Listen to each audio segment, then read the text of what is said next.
আমন্ত্রণ সংবাদ সন্ধ্যায় আপনাদের সঙ্গে আছি আমি সুমনা সিং। এতক্ষণ জানাচ্ছিলাম শিরোনামগুলো, এবার জানাবো পুরো খবর। ঈদে সড়কে চাঁদাবাজি অনেকটাই নিয়ন্ত্রণে থাকায় কোরবানির পশুর দাম বাড়েনি বলে দাবি করেন প্রধানমন্ত্রীর কার্যালয়ের মুখপাত্র মাহদি আমিন। বর্জ্য ব্যবস্থাপনায় এ সরকার নজির স্থাপন করেছে বলেও জানান তিনি। সোমবার প্রধানমন্ত্রীর কার্যালয়ে সংবাদ সম্মেলনে এসব কথা বলেন মাহদি আমিন। জানান, রাষ্ট্রীয় বল প্রয়োগ নয়, জনগণের আস্থা অর্জনে কাজ করছে সরকার। প্রধানমন্ত্রী তারেক রহমান নির্দেশিত বিভিন্ন গণমুখী উদ্যোগের পাশাপাশি সমসাময়িক বিভিন্ন ইস্যুতে প্রধানমন্ত্রীর তেজগাঁও কার্যালয়ে এ সংবাদ সম্মেলন। জনাব তারেক রহমান কিন্তু একটি মুহূর্তও ঘরে বসে থাকেনি, প্রতিটি মুহূর্তই কাজ করেছে। সোমবার বেলা ৩টায় আয়োজিত এই সংবাদ সম্মেলনে প্রধানমন্ত্রীর উপদেষ্টা ও প্রধানমন্ত্রীর কার্যালয়ের মুখপাত্র মাহদি আমিন মূল বক্তব্য তুলে ধরেন। জানান, সরকারের 10টি পদক্ষেপের কারণে অনেকটা স্বস্তির ঈদ ছিল। পশুর হাটে ইজারা বহির্ভূত চাঁদা আদায় বন্ধেও কঠোর অবস্থান ছিল। মহাসড়কে পশুবাহী গাড়ি থামিয়ে চাঁদাবাজির ঘটনা অনেকাংশে নিয়ন্ত্রণ করায় বাজারে কৃত্রিম সংকট তৈরি হয়নি। মধ্যস্বত্বভোগী চক্রের প্ররোচনায় অস্বাভাবিকভাবে পশুর দাম বাড়েনি এবং সাধারণ ক্রেতারা তুলনামূলকভাবে স্থিতিশীল দামে ক্রয় করতে পেরেছেন। এবার নজরদারির কারণে চামড়া নষ্ট বা অবিকৃত থাকার হার কমেছে জানিয়ে সংবাদ সম্মেলনে বলা হয়, বর্জ্য অপসারণে সরকার নজির স্থাপন করেছে। ঈদের পরদিন রাজধানীর বিভিন্ন এলাকা ঘুরে কুরবানির পশুর বর্জ্য অপসারণ কার্যক্রম সরেজমিনে পর্যবেক্ষণ করেছেন মাননীয় প্রধানমন্ত্রী ও গণমানুষের নেতা জনাব তারেক রহমান। তিনি নিজে গাড়ি চালিয়ে বিভিন্ন সড়কে যে উপস্থিতি এবং পরিস্থিতি অর্থাৎ সরাসরি মাঠ পর্যায়ের কাজ নিজে পরিদর্শন করেন, যা দেশীয় প্রশাসনিক কার্যক্রম পর্যবেক্ষণের ইতিহাসে একটি বিরল ও নজিরবিহীন ঘটনা। সংবাদ সম্মেলনে জানানো হয়, জিয়াউর রহমানের শাহাদত বার্ষিকীর কোনো অনুষ্ঠানে সরকারি কর্মকর্তা বা শিক্ষার্থীদের উপস্থিত থাকতে বলা হয়নি। এটাই ফ্যাসিবাদের সাথে পার্থক্য। আমরা অতীতে দেখেছি বিভিন্ন দিবস উদযাপনের নামে সরকারি দপ্তর, শিক্ষা প্রতিষ্ঠান এবং প্রশাসনিক কাঠামোকে অপ্রয়োজনীয়ভাবে ব্যস্ত রাখা হয়েছে, যেখানে রাষ্ট্রীয় সম্পদের অপচয় হয়েছে, জনগণের অর্থ ব্যয় হয়েছে, এমনকি ব্যবসায়ী সহ নানা মহল থেকে বিভিন্ন অনুষ্ঠান আয়োজনের নাম করে বিপুল পরিমাণ অর্থ বলপূর্বক আদায় করা হয়েছে। দেশে স্থিতিশীল পরিবেশ বজায় রাখতে সরকার যে কোনো সহিংসতা, চাঁদাবাজির বিরুদ্ধে কঠোর অবস্থানে রয়েছে বলেও জানানো হয় সংবাদ সম্মেলনে।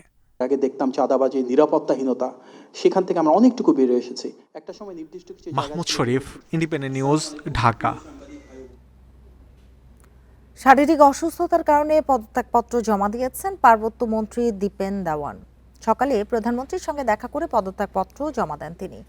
দায়িত্ব গ্রহণের পর থেকেই নানা শারীরিক জটিলতায় ভুগছিলেন বলে পদত্যাগপত্রে লিখেছেন দীপেন দেওয়ান।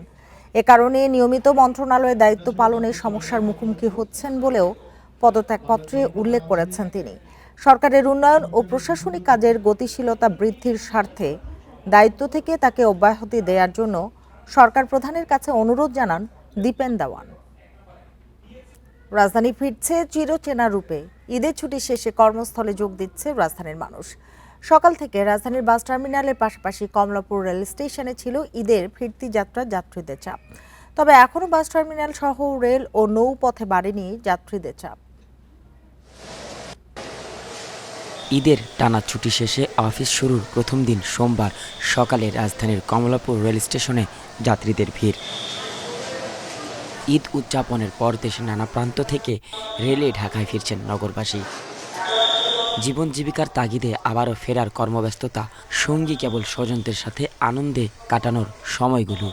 বাসের তো আমি আগে জার্নি করতাম, তো অ্যাক্সিডেন্টের রিস্ক থাকে যায় বাসে, আর ট্রেনে সেটা একটু সেফ থাকে। কোনো সমস্যা হয় না, আমরা ছোট ট্রেনে আসছি। আমাদের সিলেট থেকে আসছে ঠিক সময় তো চাললো দেখলাম। পর্যন্ত 8টা আন্তনগর ট্রেন কমলাপুর স্টেশনে এসেছে এবং 4টা কমিউটার ট্রেন কমলাপুর স্টেশনে এসেছে। সবগুলো ট্রেনই মোটামুটি আসছে, দুটো একটা ট্রেন হয়তো কিছুটা বিলম্বে আসছে। ঈদের ছুটি শেষ হলেও রাজধানীর বাস টার্মিনালগুলোতে নেই যাত্রীদের চাপ। কাউন্টারের কর্মীরা বলছেন, কয়েকদিনের মধ্যে ভিড় বাড়বে সড়ক পথে ফেরা যাত্রীদের। ঈদুল আজহার 7 দিনের টানা ছুটি শেষ হয় রোববার। Nazrul Islam, independent news, Dhaka. সরকারের বিরুদ্ধে অপপ্রচার চালিয়ে মব কালচার সৃষ্টি করা হচ্ছে। ডিজিটাল বট বাহিনী দিয়ে এই কাজ করছে একটি রাজনৈতিক দল। রাজধানীর নয়াপল্টনে শহীদ প্রেসিডেন্ট জিয়াউর রহমানের শাহাদাত বার্ষিকীর আলোচনায় প্রধান অতিথির বক্তব্যে কথা বলেন বিএনপি সিনিয়র যুগ্ম মহাসচিব ও প্রধানমন্ত্রীর উপদেষ্টা রুহুল কবির রিজভী। তিনি বলেন, সরকারকে কেউ বেকায়দায় ফেলতে চাইলে তাদের কেউ রক্ষা পাবেন না। দেশের স্বাধীনতা, সার্বভৌমত্ব সবই চরম হুমকির মুখে পড়বে, যার পরিণতি হবে ভয়ঙ্কর।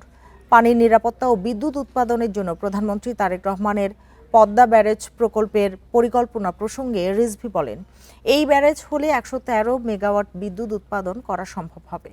একই সঙ্গে নদীগুলো আবার জেগে উঠবে এবং মৎস্য ও কৃষি চাষের বিপ্লব ঘটবে।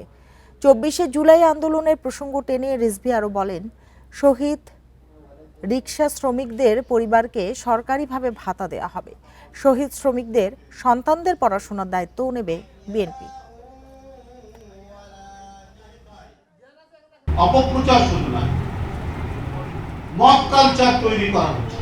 গত মে মাসে এই মবের কারণে প্রায় 70 থেকে 75 জন লোক মারা গেছে মে মাসে। এটা গণতন্ত্র বিরাশী একটি বিষয়। আজকে যদি কোনো ছিদ্র পথে পুরনো ফ্যাসিবাদের উত্থান ঘটে, আমাদের বেকায়দায় ফেলবেন, আপনারা কিন্তু কেউ রক্ষা পাবেন না। কোরবানির পশু চামড়া সংরক্ষণে প্রয়োজনীয় সচেতনতার অভাবের কারণেই অনেক ক্ষেত্রে সরকার নির্ধারিত দামে ব্যবসায়ীরা চামড়া বিক্রি করতে পারেনি বলে মন্তব্য করেছেন বাণিজ্য মন্ত্রী খন্দকার আব্দুল মুক্তাদির। সোমবার সচিবালয়ে সাংবাদিকদের প্রশ্নের জবাবে তিনি একথা বলেন। তিনি বলেন, ব্যক্তিগতভাবে কোরবানি দেয়া অনেক মানুষ চামড়া দান করে দেন। সেসব ক্ষেত্রে তাৎক্ষণিকভাবে সংরক্ষণের ব্যবস্থা না থাকায় অনেক চামড়া পচে যায়, ফলে চামড়ার মান কমে যায় এবং নির্ধারিত মূল্য পাওয়া সম্ভব হয় না। তিনি জানান, চামড়া সংরক্ষণে সহায়তার জন্য সরকার এবার বিনামূল্যে লবণ সরবরাহ করেছে। এরপরও অনেক ক্ষেত্রে সংরক্ষণে অবহেলা ও সচেতনতার ঘাটতির কারণে চামড়ার গুণগত মান বজায় রাখা সম্ভব হয়নি। মন্ত্রী বলেন, সঠিকভাবে সংরক্ষণ করতে মাঠ পর্যায়ে সচেতনতা বাড়ানো প্রয়োজন। এ সময় আসন্ন বাজেট প্রসঙ্গে বাণিজ্য মন্ত্রী বলেন, এবারের বাজেট হবে ব্যবসা ও বিনিয়োগ বান্ধব। এর মাধ্যমে দেশের অর্থনৈতিক কর্মকাণ্ড আরও গতিশীল এবং বিনিয়োগ ও কর্মসংস্থান বৃদ্ধিতে সহায়ক ভূমিকা রাখবে বলে তিনি আশা প্রকাশ করেন। প্রায় 18 কোটি টাকার লবণ আমরা দিয়েছি সারা দেশে। একটি উদ্দেশ্য যে নির্ধারিত সময়সীমার মধ্যে যেন চামড়া পরিষ্কার করে লবণ মাখানো শুরু হয়, আর একবার লবণ ঠিকমতো মাখালে এটি 4-5 মাস ধরে সংরক্ষণ করা যায়। তো লবণ মাখানো চামড়ার যে দাম, স্বাভাবিকভাবে লবণ মাখানো ছাড়া যদি কেউ চামড়া নিয়ে আসে সেই দাম পাবে না।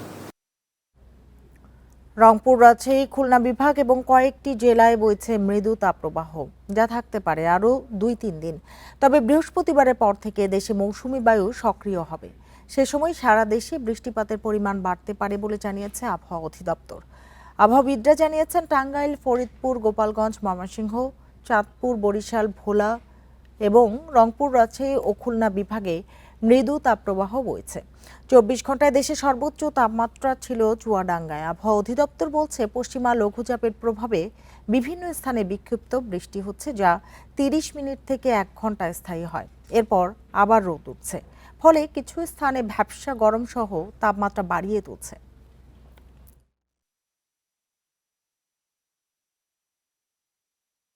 আগামী 2 থেকে 3 দিনের মধ্যে বাংলাদেশে মৌসুমী বায়ু প্রবেশ করবে এবং 4 তারিখ থেকে দেশে বৃষ্টিপাতের প্রবণতা কিছুটা বৃদ্ধি পেতে পারে। সেটা সারা দেশেই বৃষ্টি হতে পারে। এটা অল্প পরিমাণে বৃষ্টি হলেও সেটা বেশি সময় ধরে হতে পারে। মাসের শুরুতেই ডিজেল ছাড়া অন্যান্য জ্বালানি তেলের দাম প্রতি লিটারে 5 টাকা বাড়ল। এ নিয়ে 1.5 মাসে 2 দফায় বেড়েছে 25 টাকা পর্যন্ত। বাইক চালকরা বলছেন, আয় না বাড়লেও বাড়তি খরচে চাপে তারা। তবে জ্বালানি প্রতিমন্ত্রী বলেন, বাজেট ব্যবস্থাপনায় ভর্তুকির চাপ কমাতেই এমন সিদ্ধান্ত নিতে হচ্ছে। বিশ্ববাজারে জ্বালানির দাম কমলে দেশেও কমবে। এপ্রিলের 19 তারিখে দেশের বাজারে ডিজেলের দাম লিটার প্রতি 15 টাকা বেড়ে দাঁড়ায় 115 টাকা। একই দিন কেরোসিনের লিটার 112 টাকা থেকে বেড়ে হয় 130 টাকা। অকটেনের লিটার প্রতি 20 টাকা বাড়ানো হয়, পেট্রোলে বাড়ে লিটারে 19 টাকা। গত মাসে জ্বালানি তেলের দাম অপরিবর্তিত থাকলেও 1 জুন রোববার থেকেই পেট্রোল, অকটেন, কেরোসিনের লিটারে আবারও বাড়ে 5 টাকা করে। গত 1.5 মাসে 2 দফায় 25 টাকা পর্যন্ত এসব জ্বালানি তেলের দাম বেড়েছে। এখন অকটেন পেট্রোল বিক্রি হচ্ছে যথাক্রমে 145 ও 140 টাকা লিটারে। তেলের দাম তো আর এই যে 5 টাকা বাড়ছে, আগে আপনার 20 টাকা বাড়ছে, তাহলে আমাদের তো খরচটা অনেক বেড়ে যাচ্ছে। এফসি তো আর ভাড়া বাড়ে না, হ্যাঁ এমনি লোকালে যারা আছে ঠিক আছে এরকমই ভাড়া দেয়, কিন্তু এই যে তেলের দামটা বাড়ছে, এই যে 25 টাকা বাড়লো 2 বারে, ঠিক আছে এটা তো আমাদের জন্য খুবই কষ্টকর। এখন মাসে 500-600 টাকা খরচ বেড়ে গেছে, তা আমার ইনকাম তো আর বাড়ে নাই। সচিবালয়ে জ্বালানি তেলের দাম বৃদ্ধি নিয়ে প্রশ্নের জবাবে প্রতিমন্ত্রী জানান, ইরান, যুক্তরাষ্ট্র, ইসরায়েল যুদ্ধ শুরুর পর 1.5 মাস দাম বাড়ায়নি সরকার। তবে শিক্ষা, স্বাস্থ্য, ফ্যামিলি কার্ড সহ সামাজিক সুরক্ষা খাতে বড় অঙ্কের অর্থ দরকার। তাই বাজেটে ভর্তুকির চাপ কমাতেই জ্বালানি তেলের দাম সমন্বয় হচ্ছে। যখন জ্বালানি তেল মূল্য শতভাগ বৃদ্ধি পেয়েছিল তখনও সরকার জ্বালানি তেলের মূল্য বৃদ্ধি করেনি। সো এটা তো আপনি নিজে বুঝবেন, সরকার এটা তো একটা বাজেট ব্যবস্থাপনা আছে, তো সরকার এটা যখন সুযোগ পাবে এটা তো কিছুটা হলে সমন্বয় করতে হবে, তা নাহলে আপনি যে সোশ্যাল সেফটি নেটে আপনি যে কিভাবে কাভার করবেন। প্রতিমন্ত্রী আশা করেন শিগগিরই মধ্যপ্রাচ্য সংকটের সমাধান হবে, তখন বিশ্ববাজারে জ্বালানির দাম কমলেই দেশেও দ্রুত কমানোর প্রতিশ্রুতি দেন। যদি গ্লোবাল প্রাইস শার্পলি ডিক্লাইন করে, আমরাও খুব শার্পলি এটা অ্যাডজাস্ট করবার চেষ্টা করব। Hari Saha, independent news, Dhaka. আর এই ছিল এখনকার সংবাদে। সব খবরের আরো বিস্তারিত জানতে চোখ রাখুন ফেসবুক, ইউটিউব এবং এক্সে। ধন্যবাদ সবাইকে এতক্ষণ সাথে থাকার জন্য।